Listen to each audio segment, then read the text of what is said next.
imagine that you can refine your skills and knowledge to master the concepts of basic life support fundamentals, to be able to apply the chains of survival techniques, to understand how to work with different victims age group, adult, children, or infant, to master how to provide high quality CPR, to understand the team dynamic approach, to be able to work with special victim cases such as pregnant women, choking victims, as well as opioid-associated emergency victims.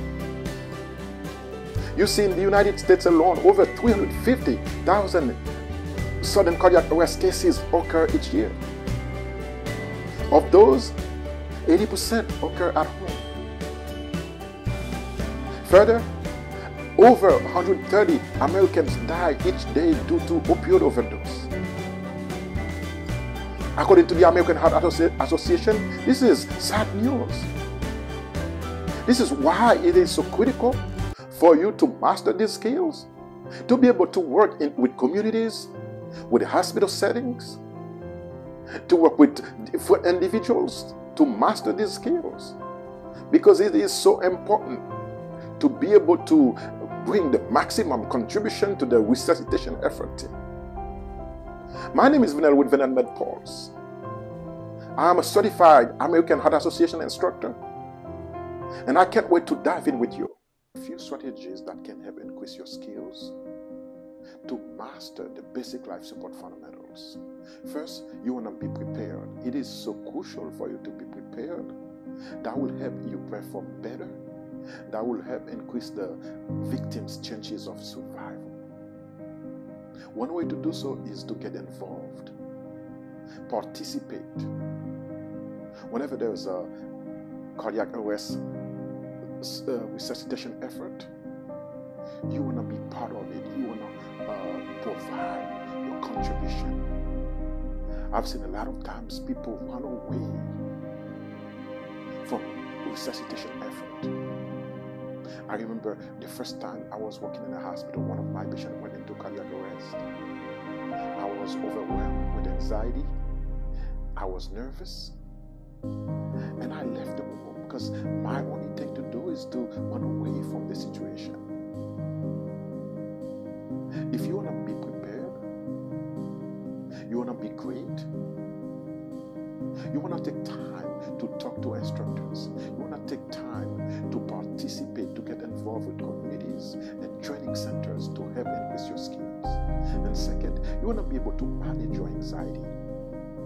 That's one thing I didn't understand the first time one of my patients went to cardiac arrest. Is for you to be able to manage your anxiety is to take a deep breath and shift the focus from you to the patient, to the victim. Because you're there for the victim to bring the highest performance possible. And third, you want to practice. You want to be able to practice. And practice makes better. Practice makes permanent.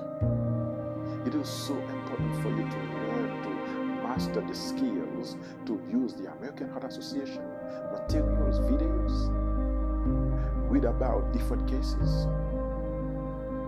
That will help increase your skills, and that will make you better. And whenever there is a cardiac arrest resuscitation effort, you'll be able to bring your highest performance. Understanding the critical concepts of providing high-quality CPR. What does that mean to you? These critical concepts will help increase the victim's chances of survival. The first step is to minimize interruption by taking no more than 10 seconds to check for pulse and breathing. A coordinated pulse can be felt on an adult and in children, and a brachial pulse on an infant. According to the American Heart Association, when we say infant, we mean a patient that is less than 1 year old, excluding newborn. And for children, it's 1 year old to puberty. And for adult, it's adolescents and up. Next, we want to be able to Place the hand on the center of the chest by pushing hard and fast at a rate of 100 to 120 per minute, and 2 inches deep on adult and children, about 1.5 inches deep on an infant. We're going to provide ventilation to compression ratio at a 30 compressions to 2 breaths on an adult, regardless of how many rescuers, and 30 to 2 on the children and infant when we're working with 1 rescuer, and 15 to 2 when we have 2 or more rescuers. Next is to be able to avoid excessive ventilation that will decrease the cardiac output. Next step is to be able to provide good breaths that will make the chest rise. Next is to be able to allow the chest to fully recover. That will help increase the blood flow to the brain and the rest of the body. We also change compressors every 2 minutes or sooner if one becomes fatigued. These are the critical steps to help provide high quality CPR. Understanding how to master the skills and knowledge to be able to use an AED in a resuscitation attempt is critical. You see, defibrillation is one of the links of the chance of survival to help increase the victim's chances of survival. It is critical for you to understand these skills, to master them, to be able to have a successful resuscitation attempt. The first thing to do after you activate the emergency response, AED arrives, you want to turn it on. Bear in mind some of the devices, the moment you open the case, it will turn on automatically. Then you want to follow the prompts because it's going to tell you what to do every step of the way. You want to apply the pads or bare chest of the victim. Be sure to avoid applying the pads on any internal device such as a pacemaker or any medication patches. If the chest is wet, be sure to wipe out the chest. Or if the chest is hairy, be sure to either use a razor or a set of pads to remove the hair. Because the goal is to provide good shock, adequate shock to the victim if it is advanced. Next, the machine will analyze the heart rhythm. Bear in mind, at this point, you don't want to touch the victim. And if shock is advised, you want to resume chest compressions while charging. The device will charge automatically. When you deliver the shock, you want to make sure that you clear the victim by saying, "I'm clear." Everyone clear? You deliver the shock, then you resume chest compressions. If shock is not advised, you want to make sure you check for pulse. If there's no pulse, you want to resume chest compressions. And about every 2 minutes, the AED will prompt you to stop to analyze the heart rhythm and check for pulse. Or if the victim is moving, is responsive, or the EMS arrives, then we'll take over. Knowing how to use an AED is essential. Some of the things that you need to bear in mind, if you have an adult pad, which can be used on victims of 8 years of age or older, or a pediatric pad that can be used on any victims under 8 years old. But if you don't have any pediatric pads and you have pediatric victims, you can use an adult pads. Just bear in mind that you avoid these pads from overlapping. A good way to do it is to place one on the front of the chest and one in the back. And keep in mind, when you're applying the pads to the bare chest of the victim, there's a diagram on each pad. It tells you where exactly to place it on the patient's chest. Follow the prompts. Follow these steps. This will help increase the chance of survival for these victims. Part of the resuscitation attempt is to be able to master the communication skills, to understand the team dynamic approach. Because you see, when everyone understands their role and responsibilities, knowing their limitations, being able to provide constructive interventions, understanding how to provide closed-loop communication, and being able to we evaluate and to provide good summary. When the team is working together smoothly, that will help increase the chances of survival for the victim. Additionally, to better master the basic life support fundamentals is to be able to apply the critical concepts of chains of survival in a resuscitation attempt. These are a series of links put together by the American Heart Association to help increase the victim's chances of survival. A series of links connected together, although independent. They depend whether the victim is in a hospital or out of hospital, whether the victim is an adult, a child, or an infant. The first step in our hospital settings is to recognize and prevent emergencies from happening, meaning you want to provide early treatment to emergencies by having a rapid response approach, paying attention to signs and symptoms of sudden cardiac arrest. Next step is to activate the emergency response as soon as cardiac arrest is recognized, followed by providing high quality CPR, which is so crucial. We have learned the critical concepts of high quality CPR. Next is to provide good defibrillation. As soon as the AED arrives or the crash cart, put the pads on by turning it on and put the pads on the patient per chest. Next, you want to be able to provide post-cardiac arrest care, whether you take these victims to the intensive care unit or to the cath lab. Finally, you want to be able to provide good recovery to these victims because according to the American Heart Association, it takes a while, a few months, for these victims to regain full strength.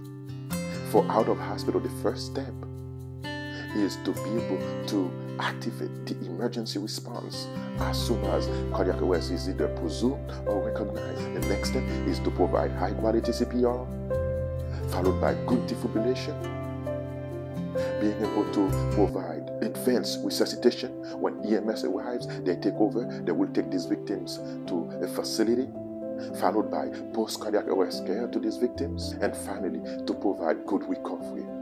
Mastering the basic life fundamentals is to have the ability to understand the techniques required when working with pregnant women, victims, choking victims, as well as opioid suspected emergency victims.